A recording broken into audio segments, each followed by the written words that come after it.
pertanyaan terakhir dari Bang Habil Mustaqim. Bang, kapan kita incar retracement? Apakah harus ambil inducement dulu baru incar retracementnya?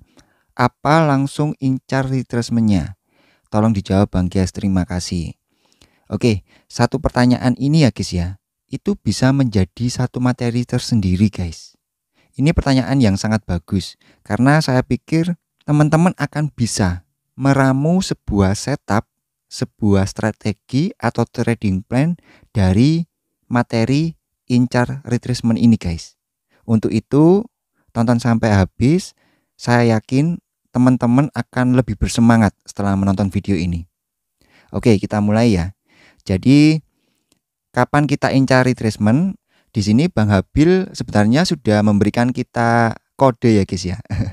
Di sini ambil inducement dulu apa langsung.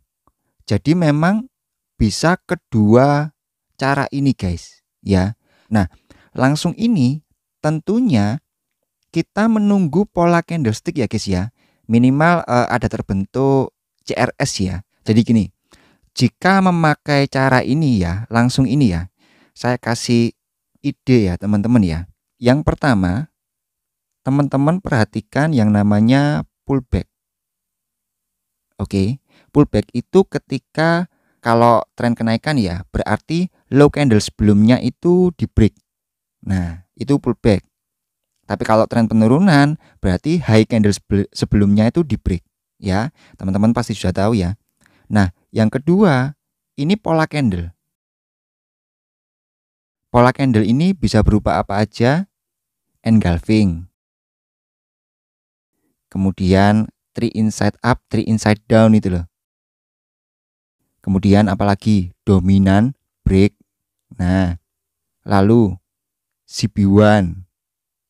Jadi Wibu Musang itu juga termasuk CRS guys ya. Saya mengkategorikan candlestick reversal signal gitu. Nah, yang ketiga ini SND. Ya, terciptanya SND. Untuk mempermudah pembelajaran kita, saya buatkan dulu ilustrasinya ya. Oke, ini saya buatkan market structure guys, dan market structure ini saya buat ya sekompleks mungkin. Jadi kita belajar habis-habisan ya di sini ya. Teman-teman perhatikan dengan seksama karena ini menurut saya materi yang sangat penting guys.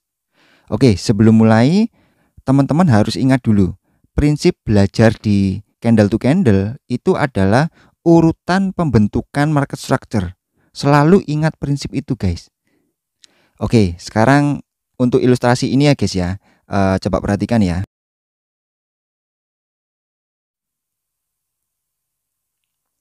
Ini merupakan wave impulsif. Oke. Kemudian turun ini merupakan wave retracement. Ya. Kemudian naik ini lagi merupakan wave impulsif lagi. Oke ya. Nah, sekarang gini. Untuk menjawab pertanyaan ini, incar retracement paling mudah itu guys. Teman-teman harus tahu dulu level bosnya di mana atau level real choknya. Karena kedua level tersebut adalah level trading range guys. Ya. Di sini saya contohkan ini level boss di sini ya. Oke. Sekarang kalau kita melihat market structure ini guys, ya. After boss ini ya, berarti di sini. Setelah boss ini terbentuk, kita sudah bisa mulai untuk membidik retracement. Nah, coba perhatikan ini. Setelah ngebreak level boss, di sini terbentuk apa? Swing ya. 1. Di sini juga terbentuk swing 2. Di sini juga terbentuk swing 3. Ini saya contohkan dulu study case yang membentuk 3 swing. Nah, sekarang perhatikan ini. Yang ini ya guys ya. Nah, yang langsung ini ya. Nah, yang langsung ini itu agresif. Berarti after boss. Jadi di nomor 1 ini guys, teman-teman perhatikan. apakah membuat ini. Nah, ketiga ini, pullback, pola candle, atau membentuk, kalau ini tren naik berarti membentuk supply. Nah, itu adalah tanda ya guys ya. Tanda untuk kita membidik wave retracement. Dari sini saja saya merasa teman-teman sudah bisa berhayal yang iya-iya ya. Oke, lanjut lagi. Sekarang perhatikan ini guys.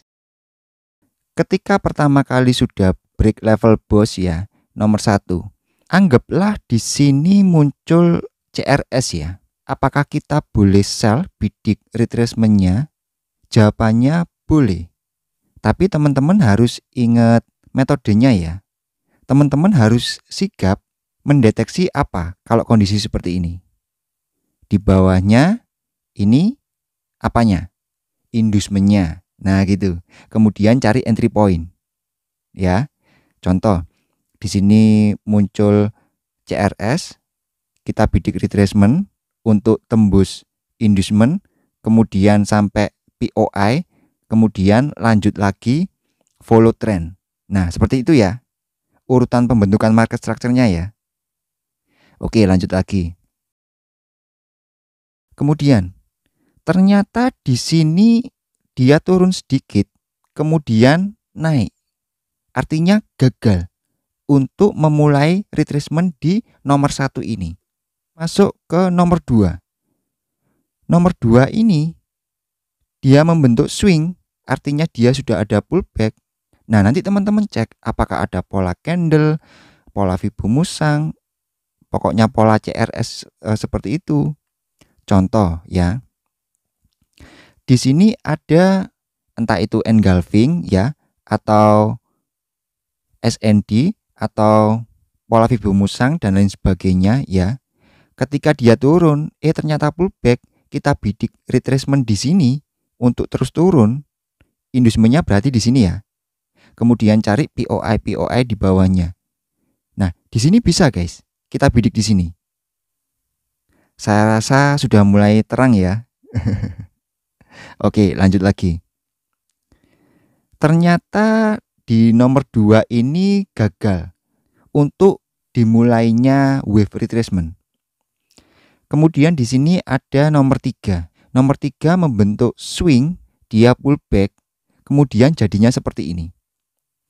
Dia terus turun sampai kena inducement. Nah, setelah inducement ini kena, berarti nomor 3 ini sudah valid. Nah, teman-teman bisa nggak sebelum ini kena inducement sudah membidik ini turun? Gitu. Nanti teman-teman pelajari ya. Nah, kalaupun terlambat, itu masih ada peluang ya, kita membidik wave retracement itu di sini. Bagi yang sudah mempelajari setup 7 wonders pasti tahu di sini adalah setup 1C. Ini masih ada peluang gitu. Tentunya kita harus tahu nih, selama di bawah inducement masih ada entry point yang bagus untuk lanjut follow trend. Ngerti ya di sini ya maksudnya ya. Nah, untuk nomor 1, 2, 3 ini itu adalah setup 1A semua guys. Gitu. Jadi kalau kita lihat dari ilustrasi ini, dua cara untuk incar retracement, secara agresif atau ambil inducement dulu, teman-teman bisa riset. Teman-teman itu cocoknya yang mana gitu. Dan teman-teman riset signal pembalikannya ya, signal retracement-nya itu lebih kuat dengan konfirmasi pola candle apa. Gitu loh ya.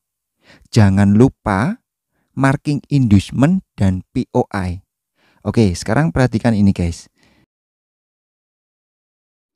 Yang ditanyakan Bang Habil Mustaqim ini itu adalah setup 1 ABC di dalam setup 7 wonders. Saya mengencourage teman-teman ya, mendorong teman-teman coba deh teman-teman backtest after boss atau after real chalk. Kita sudah mulai urutan pembentukan market structure yaitu dimulai dari 1A. Nah, coba teman-teman backtest. After BOSS atau after real chalk itu paling banyak ada berapa setup 1A yang gagal. Di ilustrasi ini saya mencontohkan setup 1A yang ketiga itu sudah berhasil retracement. Nah, teman-teman coba deh backtest. Teman-teman akan mendapatkan insight di sini nantinya. Sekarang saya beri kisi-kisi sedikit ya. Contoh, di nomor 1 ini sudah ada pola candle misalkan, atau sudah ada pullback. Kemudian teman-teman incer 1:2 ya untuk incar retracement. Teman-teman berarti di sini marking inducementnya. Nah, anggaplah di sini gagal ya guys ya. Ternyata dia malah naik. Oke. Kemudian di nomor 2 muncul lagi nih pola candle. Contoh di sini ada konfirmasi ya, sebuah zone atau apa, dia pullback sedikit, kita lihat lower time frame-nya, katakanlah ada konfirmasi lagi, kita sell di sini dengan risk reward 1:2. Ternyata 1:2 di sini sudah TP. Kemudian harga naik lagi membuat high yang baru. Tapi belum kena inducement yang terbaru. Dengan di breaknya ini kan inducementnya naik ya guys ya. Oke, berarti ini inducement pullback yang terdekat. Oke. Nah, kemudian di sini ada CRS lagi. Teman-teman bidik 1:2 sama ya, atau 1:3. Teman-teman cek juga inducement sama POI yang di bawahnya. Nah, itu teman-teman coba deh backtest. Setup 1A sendiri itu bagus nggak? Atau cocok nggak untuk teman-teman pakai sebagai senjata andalan? Setelah teman-teman backtest, teman-teman juga riset ya hasil backtestnya ya. Teman-teman pelajari setup 1A itu yang bagus itu pola candlenya seperti apa, kemudian dalam posisi yang bagaimana, atau yang lainnya gitu. Ingat nggak guys? Dulu saya pernah bilang ya, Fibo Musang itu bagus. Tapi apakah belajar Fibo Musang saja itu kita bisa trading profitable? Sebenarnya bisa guys, bagi yang sudah master Fibo Musang. Tapi bagi kita yang mungkin baru belajar ini ya, Fibo Musang akan lebih powerful, akan lebih maksimal ketika kita mempelajari market structure guys. Kenapa? Karena Fibo Musang akan kita jadikan sebagai konfirmasi pada sebuah swing guys. Sehingga saya pernah bilang kok, sehingga Fibo Musang itu kita pakai ya pada saat lokasi yang tepat itu loh. Contoh, di nomor 1 dan 2 ini ternyata nggak ada pola Fibo Musang. Contoh, di 1 ini hanya pullback ya. Kemudian di 2 ini, di kondisi kedua ini hanya engulfing contohnya. Ya.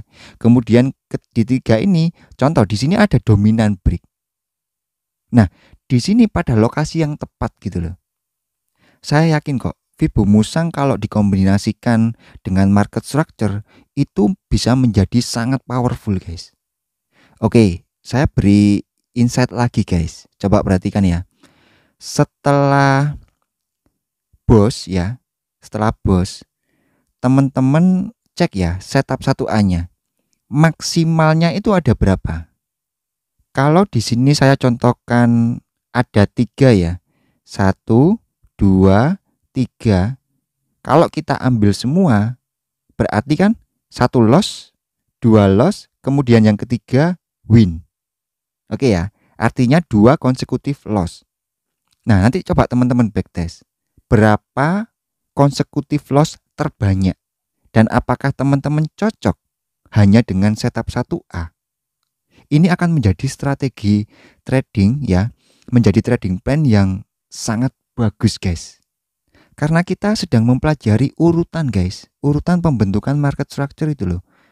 Dengan memiliki prinsip itu, kita akan bisa membuat roadmap ya, membuat peta jalannya sebuah harga ini membentuk market structure ini bagaimana.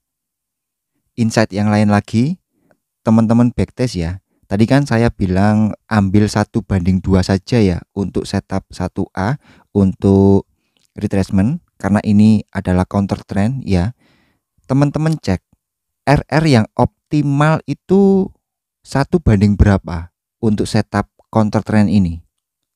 Satu lagi, jika teman-teman sudah terbiasa dalam trading itu menyisakan 1 layer ya untuk hold. Nah, biasanya kan ada ya teman-teman yang menyisakan 1 layer.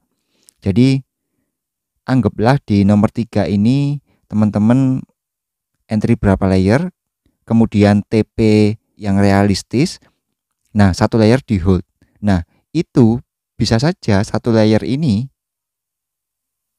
itu menjadi pucuk dari sebuah perubahan tren loh. Ya, contoh di sini adalah tren kenaikan. Oke. Nah, ketika naik ini ternyata nomor 3 ini itu menjadi puncak berakhirnya tren. Dia turun terus, akhirnya di sini menjadi real chalk. Nah, di sini teman-teman dapat banyak sekali kalau bisa membidik seperti itu gitu loh. Saya berharap penjelasan saya ini mudah dipahami ya guys ya. Pokoknya gini, intinya itu selalu pegang prinsip ini guys saat kita sedang belajar ya. Perhatikan urutan pembentukan market structure-nya. Ketika kita menerapkan prinsip itu, saya yakin kok kedepannya nanti kita akan mendapatkan sense ya, dan otomatis mengerti signal-signal yang terbentuk itu akan menunjukkan harga mau kemana gitu loh. Oke, jadi dari pertanyaan ini kesimpulannya adalah seperti ini guys. Untuk incar retracement, teman-teman pelajari swing-swing yang terbentuk after boss ya. Pelajari swing ini, pelajari swing ini, pelajari swing ini. Dan ingat, teman-teman harus tahu dulu yang namanya inducement plus POI. Ya, POI ini untuk siap-siap follow trend gitu ya. Jadi ketiga ini yang harus kita pelajari untuk kita tahu retracement itu akan terjadi gitu loh. Oke, jika dirasa video ini bermanfaat bagi teman-teman, boleh di like ya, di share juga ke teman-teman yang lain. Ayo kita majukan trading Indonesia. Sampai jumpa di next video. Saya doakan teman-teman selalu sehat dan rezekinya banyak. Amin.